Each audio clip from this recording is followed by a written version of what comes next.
자, 여러분 안녕하십니까? 반갑습니다. 김동수 교수입니다.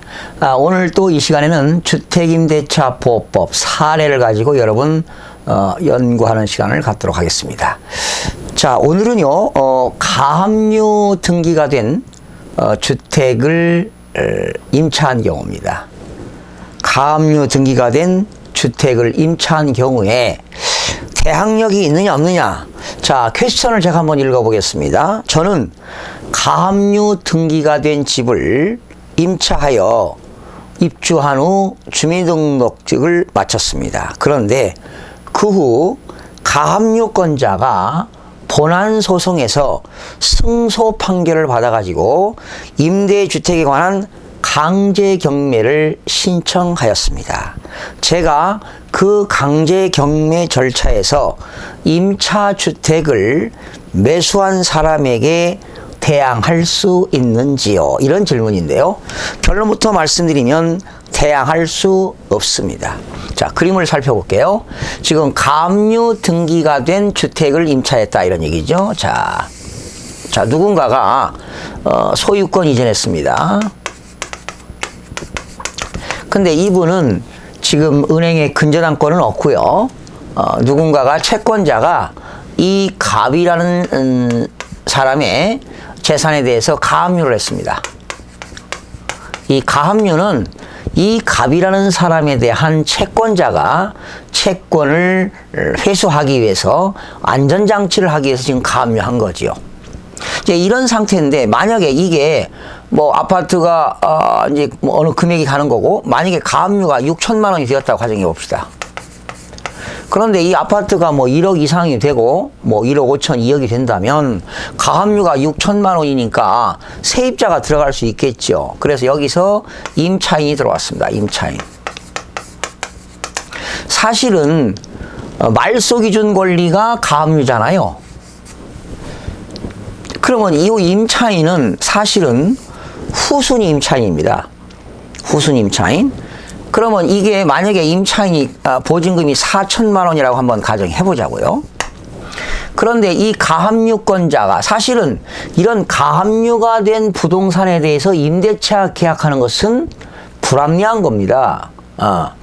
이 임차인이 불이익을 당할 수가 있기 때문에 위험한 거지요. 그런데 이렇게 임차인이 들어갔습니다. 금액도 적으니까 뭐 최우선 변제도 받을 수 있으니까 이렇게 들어갔는데 이 가압류권자가 본안 소송했습니다.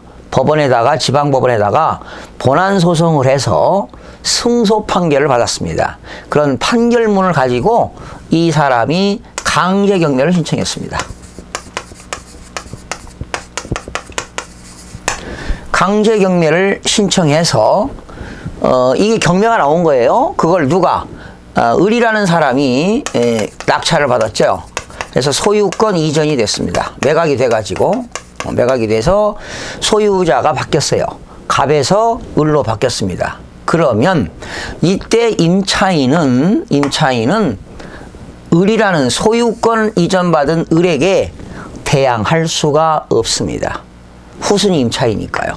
그런데 이 임차인이 대항 요건을 대항력은 없습니다. 대항력이 없어요. 이 을에게 대항할 수가 없습니다. 그런데 이때 을이 후순위지만 전입신고하고 확정일자를 받았다면 대항 요건과 확정일자를 받았다면 우선 변제권 효력이 있습니다. 그죠? 우선 변제권 효력이 있는데 지금 배당은 만약에 여기서 이 사람이 8천만 원의 낙찰을 받았습니다. 그러면 임차인은 을에게 대항할 수가 없고 인도명령 대상자가 되는 겁니다. 그럼 배당은 어떻게 되느냐? 지금 임차인은 후순위지만 대항요건과 확정일자를 받았다면 우선 변제권 효력이 있어요. 하나의 물건처럼 취급하지만 이 물건처럼 취급하는 임차인보다 가압류가 먼저 가압류 등기가 되어 있습니다.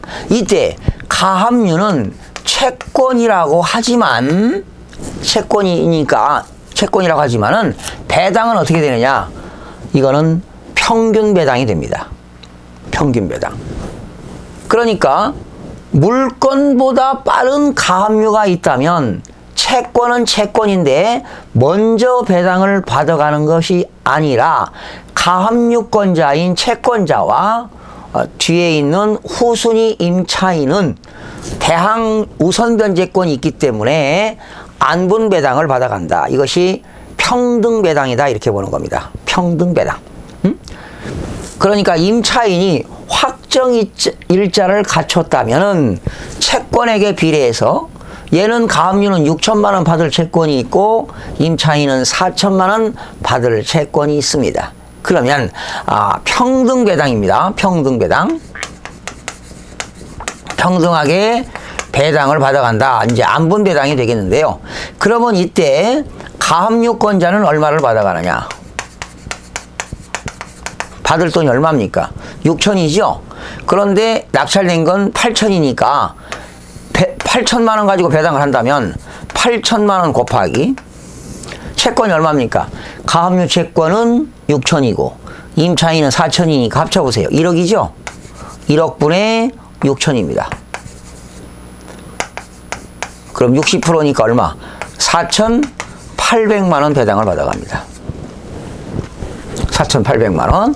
그리고 이때 임차인은 얼마를 받아가느냐? 임차인은 매각대금이 8천만 원이니까 배당 금액이 8천만 원 곱하기 안분 계산하는 거지요. 1억 분의 4천입니다. 그러면 3,200이 되겠네요.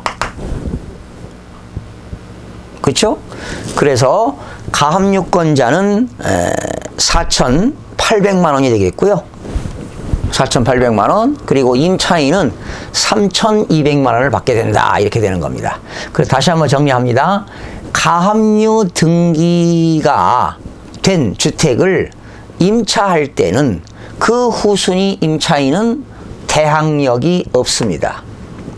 그러니까 가압류권자보다 우선하여 변제받을 수가 없다는 것이죠. 그런데 요 임차인이 대항 요건과 확정일자를 받았다면 우선 변제권 여력이 있기 때문에 이 채권액에 대해서 가압류권자와 임차인이 평등 배당을 한다는 겁니다. 평등 배당, 안분해서 배당을 받게 된다. 이렇게 알아두시면 되겠습니다. 여러분 이해가 가셨죠? 그래서 그러면 사실은 임차인들은 위험한 거지요. 이런 가압류가 된.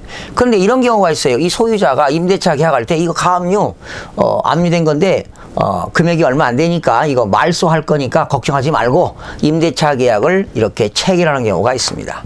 그러니까 여러분 무조건 가압류된 물건에 대해서는 임대차 계약을 체결한다면 불이익을 얻을 수도 있다. 그래서 항상 유의하시기 바랍니다. 그리고 이게 이제 가압류가 말소기준 권리가 아니겠습니까? 그런 건 다 뭐가 될까요? 소멸이 되겠죠. 말소기준 권리 오래간만에 압류, 가압류, 저당, 근저당, 담보가등기, 강제경매 개시결정, 기입등기, 그리고 전세권자가 배당 요구하거나 전세권자가 경매를 신청하게 되면 말소 기준 권리가 되는 겁니다. 자, 오늘은 가압류 등기가 된 주택을 임차한 경우에 대해서 살펴봤습니다.